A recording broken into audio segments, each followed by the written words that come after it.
Hey guys, welcome to my channel where if you know, you can grow. So let's erase our doubt and let's pay attention because with Sean, it's always something to learn. What's going on today? Hey Aubrey, I'm trying to record. What's going on today, guys? Alright, so we are here and today we are going to be combining my Philodendron Pink Princess and my Philodendron White Princess. Why? I don't know. I just want to do something different. I already have 3 pink princesses and I already have another white princess. So I just want to combine the two and see when they grow how they look together. I'm always doing stuff like that, so this is nothing new. So a little bit of history about this pink princess Philodendron. You're never going to believe me, but I've had this plant for 2 years. So, I did not know how to properly care for this plant. And every time a leaf grew, I lost one. I really do think on this end, the fault is me.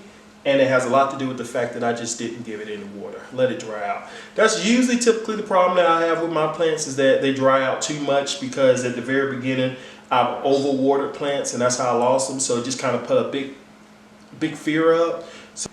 So a lot of times with these philodendrons, these hybrids, is that once you miss that water window, sometimes it's over. But that's not going to be the case this time. So this is going to be a very, very easy repot. You might ask, what things am I going to be using in order to repot? Glad you said that. Let me get my items together. You want to have your repotting mat. You want to have you some trimmers because you just never know what you're going to run yourself into. This is what I'm going to eventually be putting the plant into, the finishing pot. However, I'm going to be dropping it back into this clear pot. These two are really the same. This is the same exact size. The pot does not need to get bigger, but you'll see once we get inside of here that the roots are just so small that I can't throw this into a massive pot. Okay.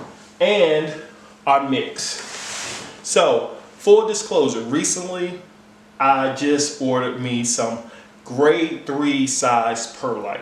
Now, why? Let's just show you what it looks like. You go to the store. This is your standard perlite. This is what a 3 looks like. Okay. So why?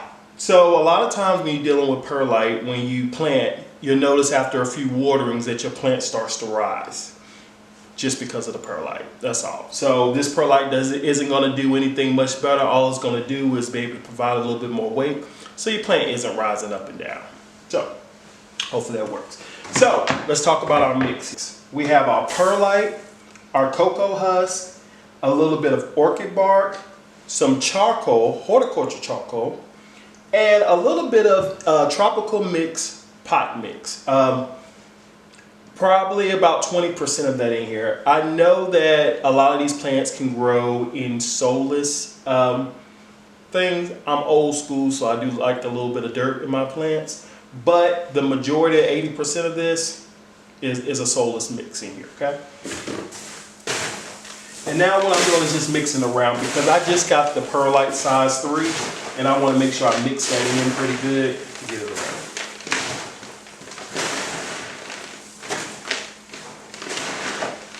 Remember, your aeroids, your philodendrons, they love a nice chunky mix. We say chunky because that means that it's airy. That means when we water our plants, they'll be dry in about a week, okay? Depending on where your location is at, so I can't say one size fit all, but for the most part, this mix will require your plant to have to water at least once a week.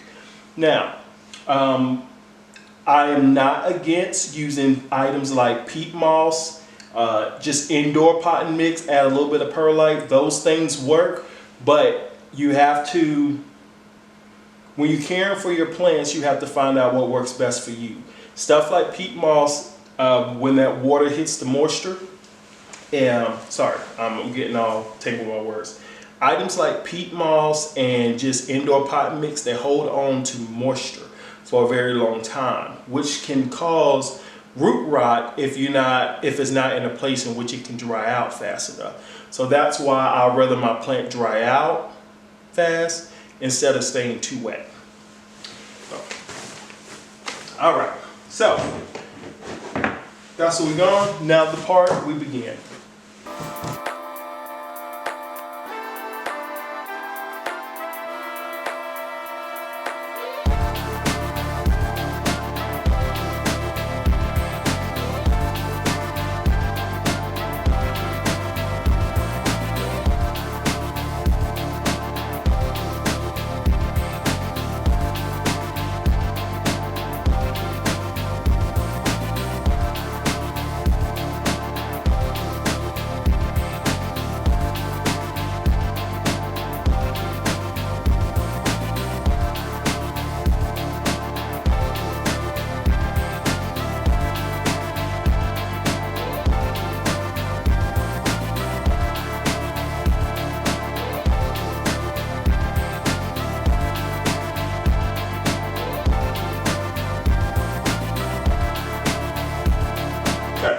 So this is the finished product, the Philodendron Pink Princess and White Princess all in one.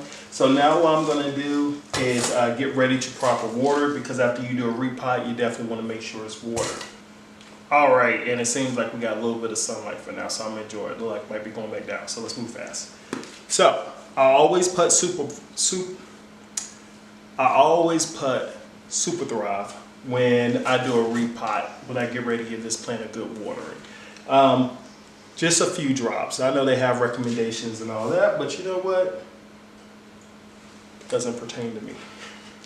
No, I'm playing. It's a drop per 4 to 8 ounces. This is clearly more than that, and I'm not going to use all of this, but I don't know where my lid went, so that's why I use my hand.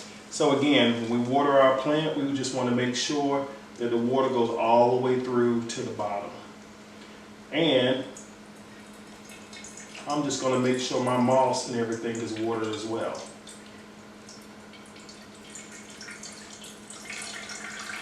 All right, do y'all see how fast that's draining out?